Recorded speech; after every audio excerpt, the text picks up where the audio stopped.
Good morning. This is my report about meiosis.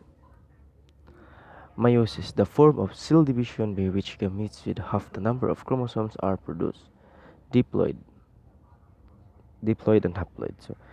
Diploid is two copies of each gene per cell, while haploid is organism with only one copy of each gene in each cell or gametes. Meiosis is a sexual reproduction. There are two divisions of meiosis, the meiosis 1 and the meiosis 2. Fertilization, the fusion of a sperm and egg cell to form a zygote. A zygote is a fertilized egg. So egg cell plus sperm cell is equals to zygote. So meiosis. Sex cells divide to produce gametes. Gametes have half the number of chromosomes, occurs only on gonads, testes or ovaries. Meiosis is similar to mitosis with some chromosomal differences. So interphase 1, similar to mitosis interphase.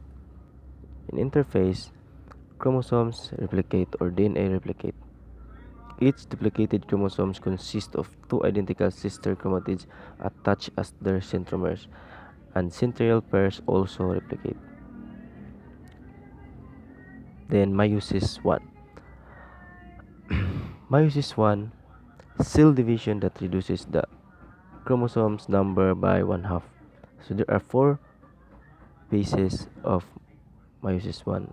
The first is the prophase 1, second is the metaphase 1, third is the anaphase 1, and the last is the telophase 1. In prophase 1, this is the longest and most complex phase. So the chromosomes condense, homologous chromosomes come together to form a tetrad. Tetrad is a two chromosomes or four chromatids, sister and non-sister chromatids. This is the example of homologous chromosomes. Or of tetrad. So the homologous chromosomes, sister chromatids, come together to form a tetrad.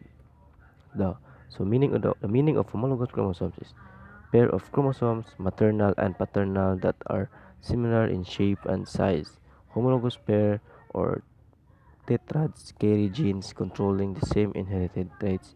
So each locus or pair or position of gene is the same position on homologous. So human have 23 pairs of homologous chromosomes, 22 pairs of autosomes, and one pair of 6 chromosomes. Karyotype, a method of organizing the chromosomes of a cell in relation to number of size and type. Homologous chromosomes. So this is the example of homologous chromosomes with the same locus or position of gene.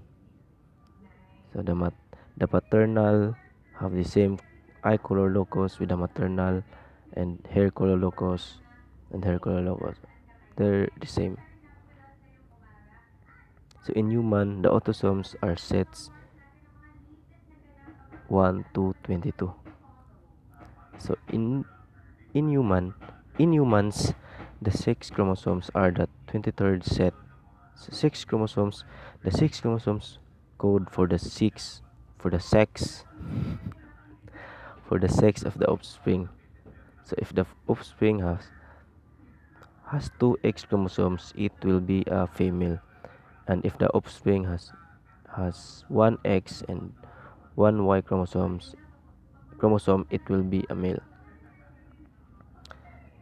The next is the crossing over.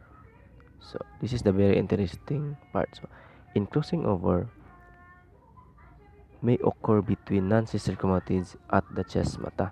So crossing over is a segment of non-sister chromatids break and reattach to the other chromatid.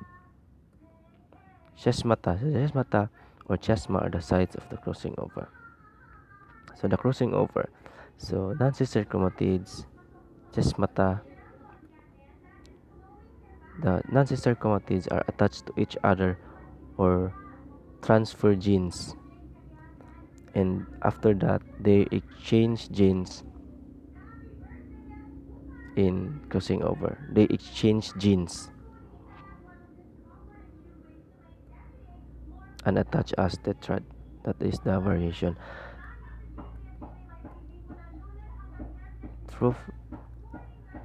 This is the illustration of a prophase one. So the spindle fiber, the aster fibers, the centrioles, and the homologous chromosomes. Next is the metaphase 1. So this is the shortest phase. Tetrads aligned on the metaphase plate. Independent assortment occurs. So orientation of homologous pairs to poles is random. Variation formula. So the formula is 2n. So example, 2n equals 4. Then n is equals to 2. So you can divide both sides by 2 to get the number of n, to get the value of n. Then substitute the value of n. So 2 to the power of 2, or 2 multiplied by 2 is equals to 4.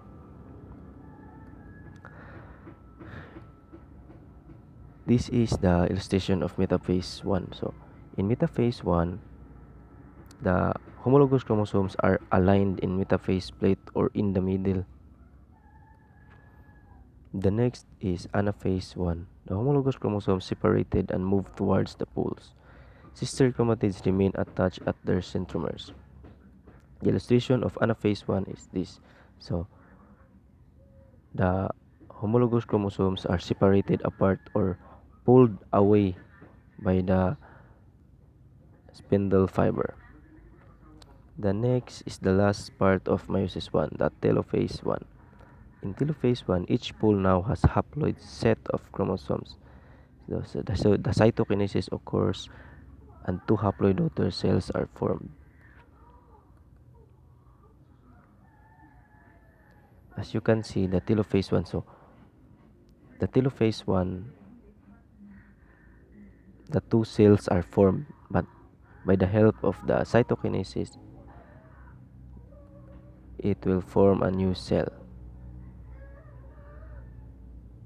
So it is very obvious that after the process of telophase 1, we will have new two cells. The next is the meiosis 2.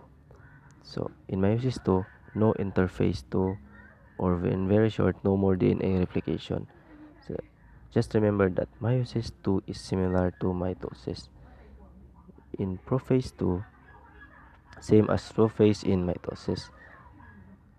So in prophase 2, there is no big event like crossover and homologous chromosomes. The next is the metaphase 2, same as metaphase in mitosis. So just like the metaphase 1, the metaphase plate, the chromosomes are aligned in a metaphase plate, but they are not in pair anymore. They are all singles. The next is the anaphase 2, same as anaphase in mitosis. Sister chromatids separate. Sister chromatids separate. Not, so this is not like the anaphase 1. In anaphase 1, the homologous chromosomes are separated away, but this time the sister chromatids are the ones who separated. So the last part is the telophase 2. So same as telophase in mitosis. So nuclei form, cytokinesis occurs. So remember that 4 haploid daughter cells produce gametes. The gametes or gametes equals cells are developed to develop into gametes. So gametes is either sperm or egg cell. So in telophase 2, there are there are full cell there are full cells developed. So by the help of the cytokinesis, they were completely separated from the cytoplasm to form 4 new unique cells or gametes. So just keep in mind that meiosis in male produces sperm cell and in female produces egg cell. So but because of an independent and crossing over, you're gonna have a variety. So for example, in female in male, the 4 sperm cells that produce each time, they are all different from each other. They're also different from original cell because the starting cell has 46 chromosomes while the ending cell has only 23 chromosomes. So this is gonna lead to variety. And this is the reason why two siblings with the same parents different from each other because they are still developed from unique cell and unique egg cell that is combined together. So that's all for meiosis. Thank you.